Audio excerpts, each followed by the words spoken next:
तो आदाब, नमस्कार, गुड इवनिंग, सत श्री अकाल। एक बार फिर आप तमाम लोगों का स्वागत है क्राइम तक की कहानी के इस एपिसोड में। उम्मीद है पूरी फैमिली अच्छी होगी, अपना ख्याल रख रही होगी। कई बार पहले भी मैंने कहानी सुनाई है कि कानून में सिर्फ उन्हीं चीज़ों को माना जाता है जो एक सबूत के तौर पर अदालत जिसकी मान्यता देती है, उन चीज़ों को नहीं जो अंधविश्वास, भूत प्रेत या बाकी ऐसी चीज़ें होती हैं। क्योंकि अदालत सबूतों, गवाहों, चश्मदीदों के ऊपर चलता है और अपना फैसला सुनाती है। लेकिन कई बार ऐसे केस हुए जहाँ पे भूत प्रेत और ऐसी चीज़ों को लेकर भी कानून ने आंखें बंद नहीं की, बल्कि कहा कि चलो जांच करते हैं। कई केस तो सॉल्व भी हुए। लेकिन आज की कहानी बेहद अजीब कहानी इस मायने में है कि पहले पुलिस ने जिस चीज़ को हंसी मानकर उड़ा दिया, बाद में उसी कहानी में ऐसी चीज़ें निकलती हैं कि एक केस न सिर्फ सुलझता है, बल्कि एक देश के सामने इस तरह का क्राइम का कोई दूसरा केस खुद अदालत ने अपने फैसले में कहा। ऐसा झकझोर देने वाली कहानी, ऐसी चीज़ इससे पहले कभी नहीं हुई। कहानी हांगकांग की है और हांगकांग के इतिहास में कहते हैं कि इससे ब्रूटल, इससे ज़्यादा जालिमाना, इससे ज़्यादा खौफनाक शायद ही कोई क्राइम हुआ। आज भी जब इस कहानी को लोग सुनते हैं तो रोंगटे खड़े हो जाते हैं। कहानी की शुरुआत होती है मई 1999 में, यानी कि करीब 23 साल पहले। मई का महीना था, 1999 साल। 14 साल की एक लड़की दोपहर के वक्त हांगकांग के एक पुलिस स्टेशन में अचानक अकेले पहुंचती है। पुलिस वाले पूछते हैं क्या हुआ। वो कहती है मैं बहुत परेशान हूँ। पिछले कुछ हफ्तों से, करीब 3 से 4 हफ्तों से एक भूत मुझे तंग कर रहा है। पुलिस वाले हंसते हैं। लड़की कहती है कि बात हंसी की नहीं है, मैं सीरियस कह रही हूँ। एक भूत है और ये भी बता रही हूँ कि वो भूत एक औरत है और वो मुझे तंग कर रही है और मैं देख रही हूँ उस भूत को। तो मुझे वो भूत कई बार इलेक्ट्रिक के वायर में बंधी हुई मिलती है। उसके गले के वो घूंटा जा रहा है, पूरे शरीर पर जख्म के, चोट के निशान हैं और वो मुझसे मदद मांग रही है और फिर वो मर जाती है। पुलिस वालों ने पूछा कि ये है क्या, तो उसने कहा कि मैं ये डेली सपने में देख रही हूँ, बट मुझे लगता है कि ये है, ये औरत और ये भूत है और इसका कत्ल हुआ है। पुलिस वाले उसकी बात को हंसी में, या फिर एक बच्ची है 14 साल की है, पुलिस को उलझा रही है, कहानी सुना रही है, ये समझकर उस बच्ची को वापस लौटा देते हैं। अगले दिन बच्ची फिर पुलिस स्टेशन पहुंच जाती है। कहती है मैं सच कह रही हूँ कि एक भूत है, एक महिला की भूत है जो मुझे तंग कर रही है और उसका कत्ल किया गया। अब पुलिस वाले फिर भी यकीन नहीं करते। फिर वो लड़की एक ऐसी बात कहती है कि इसके बाद पुलिस वालों को थोड़ा सा सीरियस होना पड़ता है। वो 14 साल की बच्ची कहती है कि जिस औरत का भूत जो मेरे सपने में आ रहा, जो मैं देख रही हूँ, उसका कत्ल हुआ, जो मैं आपको बता रही हूँ, बिजली के तारों से उसे बांधा गया, उसका गला घोंटा गया, उसे बहुत टॉर्चर किया गया। वो जो भूत है उसका कत्ल हुआ है और कत्ल करने वालों में जाने अनजाने एक मैं भी हूँ। अब जब पुलिस ने ये बच्ची के मुँह से ये बात सुनी कि अब तक वो भूत की बात कर रही थी, लेकिन अब कह रही है कि जिस भूत की वो बात कर रही है उस भूत का कत्ल हो चुका है और उसके कई कातिल में से एक ये 14 साल की बच्ची भी है। पुलिस थोड़ी सीरियस हुई। फिर उसने पूछा कहाँ का मामला है। फिर वो उसी जगह पे एक इलाका बताती है, सिटी के राउंडाउन कोवलून डिस्ट्रिक्ट, हांगकांग में। तो कोवलून डिस्ट्रिक्ट में बताती है कि एक अपार्टमेंट है, उसी के फ्लैट में वो भूत, उसका कत्ल हुआ था। अब अभी तक जिस बच्ची की बात को मजाक समझकर पुलिस टाल रही थी, अब जब उस बच्ची ने कहा कि उसका कत्ल हुआ और उस कत्ल में मैं भी कहीं ना कहीं शामिल हूँ, पुलिस सीरियस हुई और उस बच्ची को लेके साथ उसके बताए हुए पते पर पहुँचती है। इस कोवलून डिस्ट्रिक्ट में हांगकांग के पुलिस उस अपार्टमेंट में दाखिल होती है जिसके बारे में बच्ची ने जिक्र किया। दरवाज़ा खोला गया, पुलिस अंदर दाखिल हुई। अजीब सी बदबू आई। इसके बाद पुलिस ने घर की तलाशी ली। जब घर की पुलिस ने तलाशी ली तो वहाँ अजीब अजीब चीज़ें मिली। ज़्यादातर पूरा जो घर था उसका वो हेलो किट्टी नाम की डॉल से भरा हुआ था, पर्दे, टॉवेल, बाकी चीज़ें। और बेड पर एक बहुत बड़ी जल परी के आकार की, जल परी के साइज़ की एक हेलो किट्टी डॉल पड़ी हुई थी और ये आम डॉल के मुकाबले बहुत ज़्यादा बड़ी डॉल थी। आमतौर पर ऐसे डॉल लोग ख़रीदते नहीं हैं, गुड्डे गुड़ियों से खेलने के लिए उसी साइज़ का लोग इस्तेमाल करते हैं, लेकिन ये बहुत काफ़ी साइज़ में बड़ी डॉल। अब पुलिस उस डॉल को देखती है तो अजीब भी लगता है। इसके बाद उस डॉल को पुलिस जब उसकी तलाशी लेती है तो देखती है कि डॉल के सर के पास के हिस्से और गर्दन के पास के हिस्से को काटा गया और सिला गया। पुलिस उसे खोलती है तो पुलिस दंग रह जाती है। अंदर एक इंसानी सर उस डॉल के अंदर पैक करके रखा गया था, लेकिन उस सर को देखकर ऐसा लग रहा था कि इस सर के साथ बहुत कुछ हुआ है। इस सर को शायद बॉयल किया गया है गर्म पानी में, और इस सर के टुकड़े करने की भी कोशिश की गई, लेकिन शायद हुआ नहीं। अब पुलिस को सर मिला तो फिर बच्ची की बात पे मुहर लग गई कि यहाँ पे कत्ल हुआ है। अब कत्ल किसका हुआ, वो कौन है, इसके बाद पूरी कहानी सामने आती है। एक ऐसी कहानी जो हांगकांग के इतिहास में ऐसी रोंगटे खड़े कर देने वाली दूसरी कहानी न सुनी गई न सुनाई गई। हांगकांग में एक लड़की का जन्म हुआ जिसका नाम था फैन मैन यी। फैन मैन यी एक साधारण से परिवार में जन्मी, लेकिन बचपन में ही माँ बाप ने फैन मैन यी को एक तरह से छोड़ दिया लावारिस। अब वो इधर उधर भटकने लगी, चाइल्ड होम में रही, धीरे धीरे बड़ी हुई। जब करीब बालिग हुई 17-18 साल की, तब तक उसे ड्रग्स की लत लग गई। अब वो ड्रग्स के एडिक्टेड हो चुकी थी। अब ड्रग्स खरीदने के लिए पैसे नहीं थे, नौकरी कोई करती नहीं थी, कोई आसरा था नहीं, माँ बाप बचपन में ही निकाल चुके थे। तो इसीलिए ड्रग्स खरीदने और उस ड्रग्स की लत को पूरा करने के लिए वो प्रोस्टिट्यूशन के धंधे में उतर आई, जिस्म फरोशी के धंधे में। अब वो जिस्म फरोशी करती, ड्रग्स लेती, आदत उसकी छूट नहीं रही थी, लत लग चुकी थी। इसी दौरान में उसकी वक्त और ये सारी चीज़ें गुजरती गई। फिर उसे लगा कि ऐसे ज़िंदगी चलेगी नहीं, तो उसने एक नाइट क्लब में नौकरी कर ली। अब वो नाइट क्लब में ड्रिंक और बाकी चीज़ें सर्व करती और नाइट क्लब में ही काम करने लगी। नाइट क्लब में काम करते करते उसकी मुलाकात वहाँ पे एक और शख्स से होती है। उस शख्स का नाम था चैन मैन लोग। करीब 34 साल की उम्र होगी इसकी, और उस वक्त फैन मैन ये की उम्र थी 23 साल, 23 ईयर। अब ये दोनों जब मिले तो इन्हें लगा कि ये दोनों एक दूसरे के लिए ही बने हैं शायद। उसकी वजह थी, फैन मैन ये एक प्रोस्टिट्यूट जिसमें फरोशी का धंधा करती और ड्रग एडिक्ट थी, जबकि चान मैन लोग ये एक पिम्प था, एक दलाल और ड्रग का डीलर। तो दोनों के काम एक दूसरे से पूरे हो सकते थे। दोनों की दोस्ती हो गई, सब कुछ ठीक चल रहा था।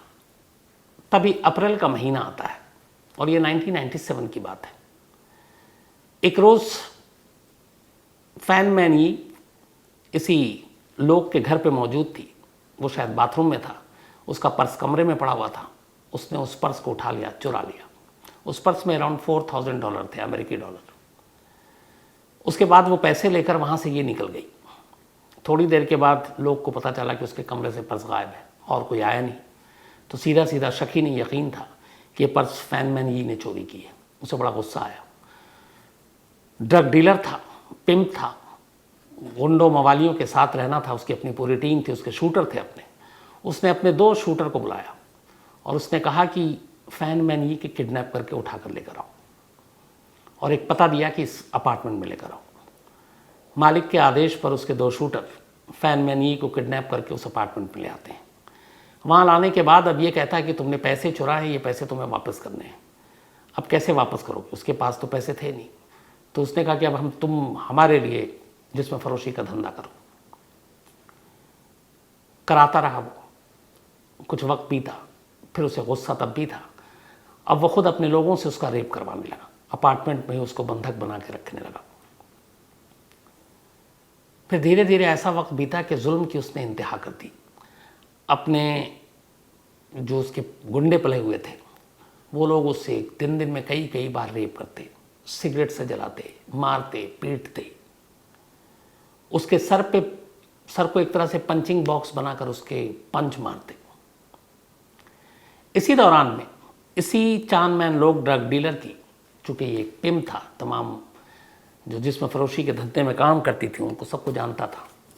और वहाँ पे बहुत सारे ऐसे थे जिनमें मासूम बच्चियों को भी इस पेशे में उतारा हुआ था। उन्हीं में से एक लड़की थी 14 साल की, जिसका नाम था आ फोंग। हालांकि कहते हैं फोंग का ये असली नाम नहीं है, ये पुलिस ने दिया है, उसकी आइडेंटिटी को छुपाया गया है। तो ये फोंग भी मजबूरी और माली हालत की वजह से लोग के चंगुल में फंसी और जिसमें फरोशी के धंधे में उतर गई, लेकिन उम्र सिर्फ 14 साल थी। एक रोज़ चोंग को पहली बार उस अपार्टमेंट पे ले जाया गया। वहाँ उसने देखा कि 2-3 लोग फैन मैन यी बिजली के तारों से बंधी हुई है, उसको मार रहे हैं, जला रहे हैं, यहाँ तक कि उसे खाने पीने के नाम पर मल और मूत्र दिया जाता था। इतनी ज़्यादा मतलब हैवानियत करते थे वो लोग। तो वहाँ उसने देखा कि कुछ लोग उसके सर को पंचिंग बॉक्स बांधकर उसके ऊपर पंच मार रहे हैं, एक साथ 50-50। फिर फोंग को कहा गया कि तुम भी मारो। फोंग ने भी हंसते हुए मारा। बाद में उसने कहा कि मुझे लगा कि एक तरह का गेम है। खैर ये चलता रहा। करीब महीने भर तक वो बंधक बनी रही उस अपार्टमेंट के कमरे में।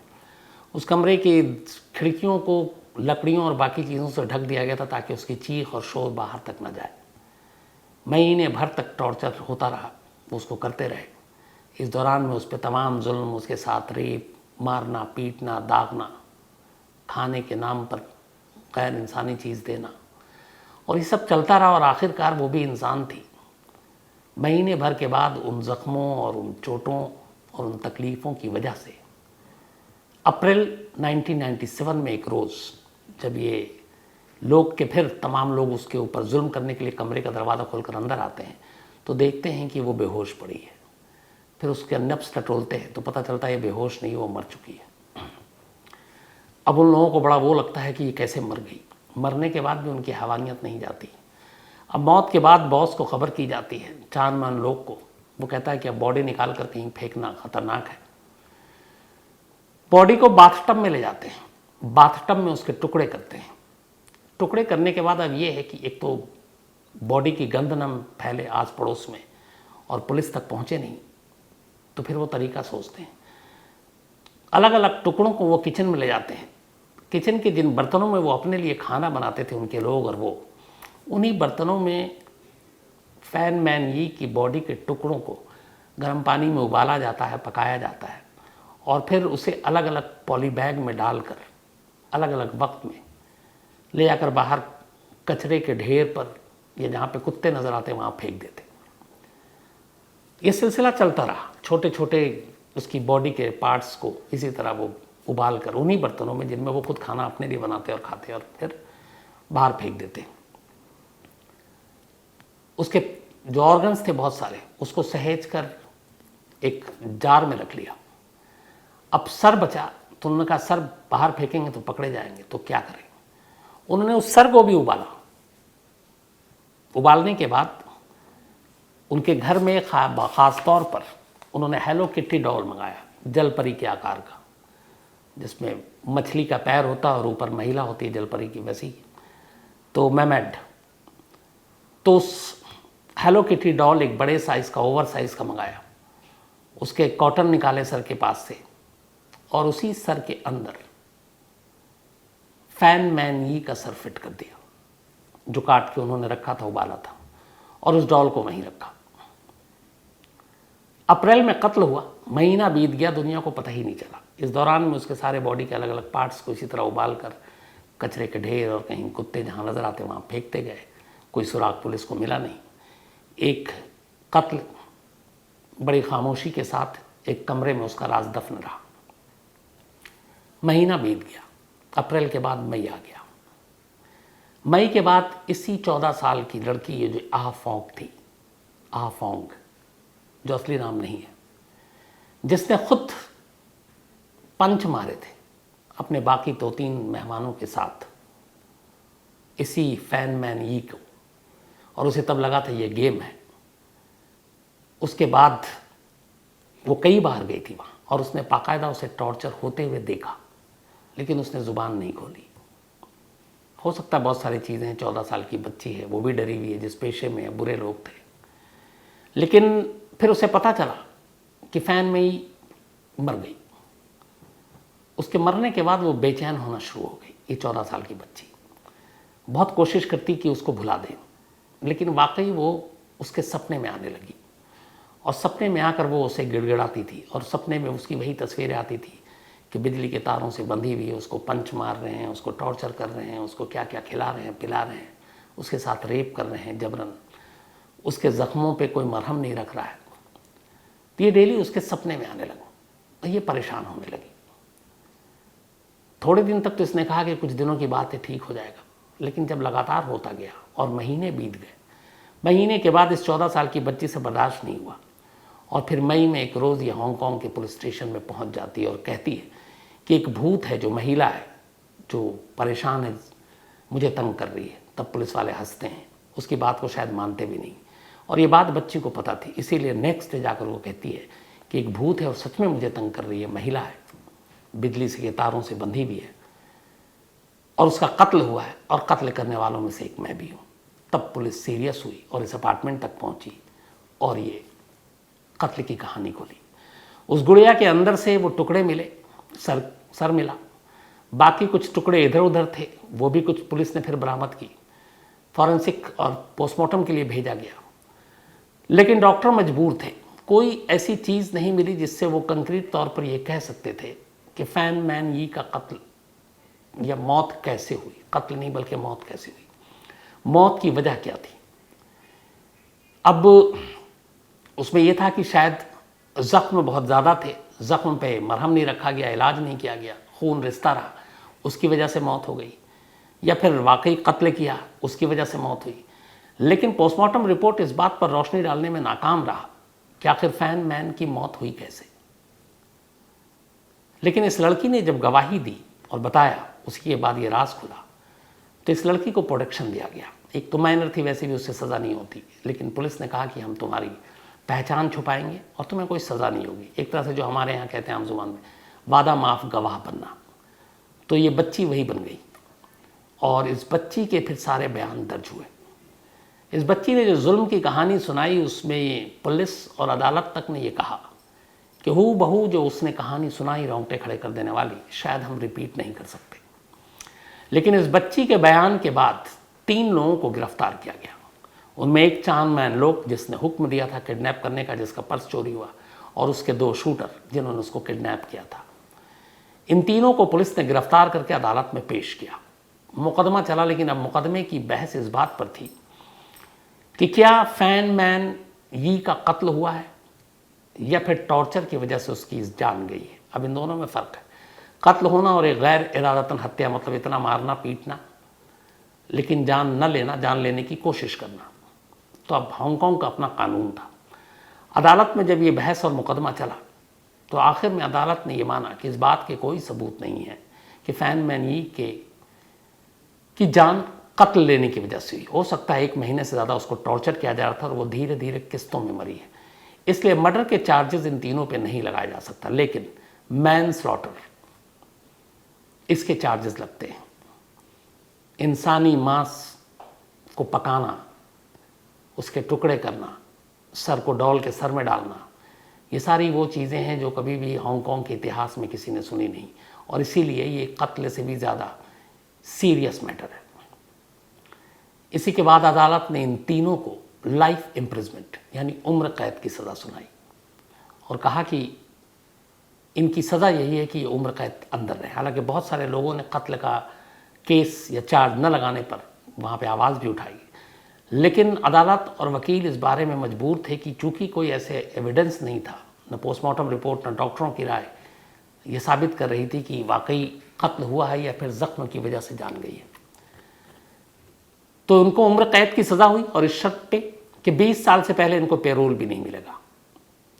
उस बच्ची को छोड़ दिया गया और उस बच्ची की पहचान को छुपा कर रखा गया। ये तो कहानी का एक पहलू था। दूसरा पहलू ये था कि जब ये केस अदालत में आया और इस बच्ची ने जिस तरीके से गवाही दी जाकर पुलिस स्टेशन में चलकर, तो शुरुआत ही एक घोस्ट यानी एक भूत से हुई। बच्ची ने कहा कि एक भूत है जो मुझे तंग कर रही है, वो महिला है। फिर पुलिस को बताती मैं भी उसके कत्ल में शामिल हूँ जाने अनजाने। तो एक घोस्ट से शुरू हुई जिसने शायद उस बच्ची के ज़रिए पुलिस तक एक चश्मदीद को भेजा। लेकिन ये सिलसिला यहीं नहीं रुका। जब अदालत में ये मामला पहुंचा, और ख़ुद ये वहाँ के लीगल रिकॉर्ड पर मौजूद है, ये अंधविश्वास या सिर्फ भूत की बातें नहीं है, उसमें यह है कि जब डॉक्टरों ने उस हेलो किटी डॉल के अंदर से निकाल कर उस सर को और बाकी जो चीज़ें बॉडी के पार्ट्स और बाकी चीज़ें थी अदालत में सबूत के तौर पर पेश किया गया। तो कहते हैं कि उस वक्त तक और उसमें से अब कोई गंध नहीं आ रही थी, कोई बदबू नहीं आ रही थी, लेकिन जब अदालत में उसे पेश किया गया तो पूरा अदालत का कमरा बदबू से भर उठा अचानक, और ख़ुद डॉक्टर और बाकी लोग चौंक उठे कि अब तक जो उनके पास था इसमें से कोई अब बदबू नहीं आ रही थी। उसमें बहुत सारी चीज़ें भी उन्होंने अपनी जो केमिकल होगा सब, लेकिन अदालत में उसको खोल के रखते ही, अजत को दिखाते ही पूरे अदालत में बदबू ही बदबू आ गई।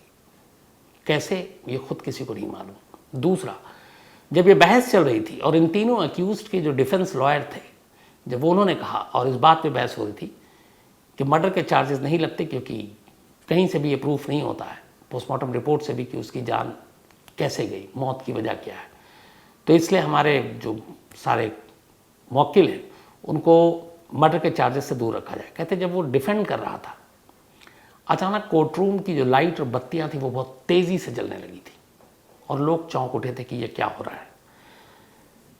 अदालत में इस मुकदमे के दौरान बहुत सारी फीमेल औरतें, महिलाएं भी बैठी रहती थीं, और ख़ुद जज ने ये भी कहा एक बार कि कई बार मैं जब उन औरतों की तरफ देखता था तो मुझे लगता था कि ये फैन मैन ये बैठी हुई है, उसकी शक्ल उन औरतों में नज़र आती थी।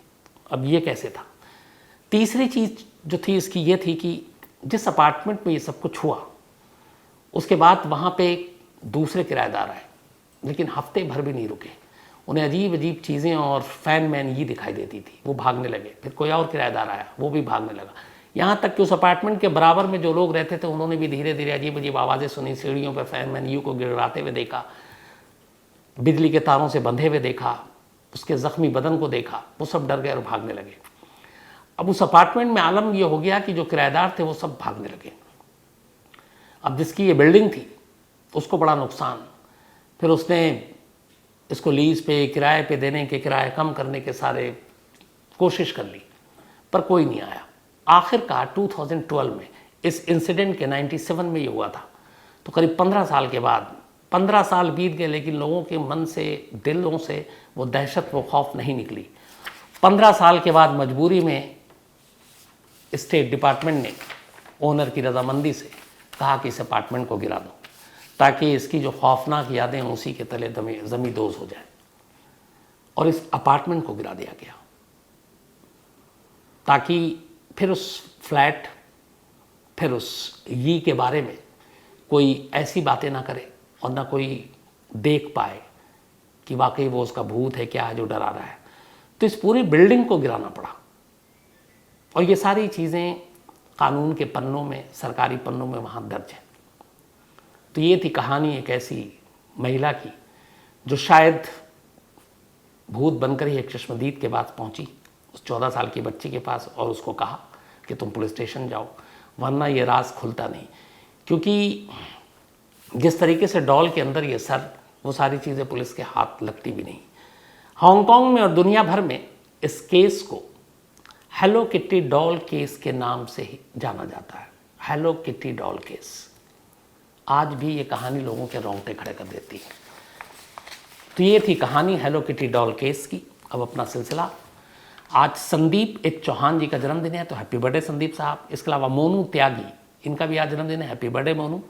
और आशु त्यागी, इनकी बहन, उन्होंने भेजा है।